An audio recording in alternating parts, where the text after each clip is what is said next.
I think one of the first steps is fundamentally is I think we've had huge gaps in simply offering in an integrated fashion the opportunity to participate in research.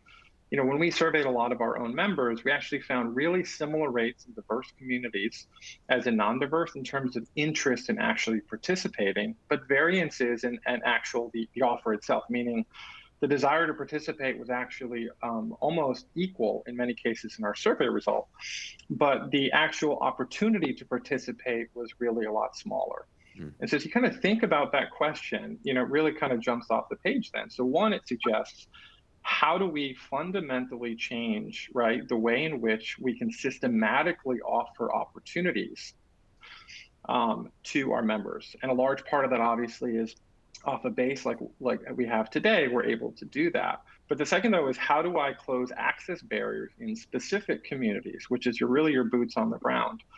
So as we've been thought about where we would open sites, obviously you have the entire network, but we're really focused on criteria of high SVI, to ensure we're also placing locations in areas that have had, I think, traditional access gaps. So a lot of the early work, I would love to tell you there's like a magic program that you could run, right? And I'll get to that in a second. But it's really being thoughtful about how you fundamentally integrate participation of diverse patients into everything that you do. And Mm. that's been, frankly, the key area where we've had a lot of really early success, both in industry and government-sponsored studies as well.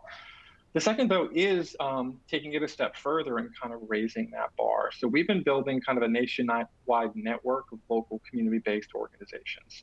So the academic literature, I think, is pretty clear about what it takes to kind of be successful at removing trust barriers in specific communities. So if you can bring the offer, if you can make it such that you reduce the barriers to participate, and then if you can supplement it, right, in your work with local community-based organizations, and finally you do it from a company that has a high degree of trust, I think you're able to move the needle in really interesting and sustainable ways.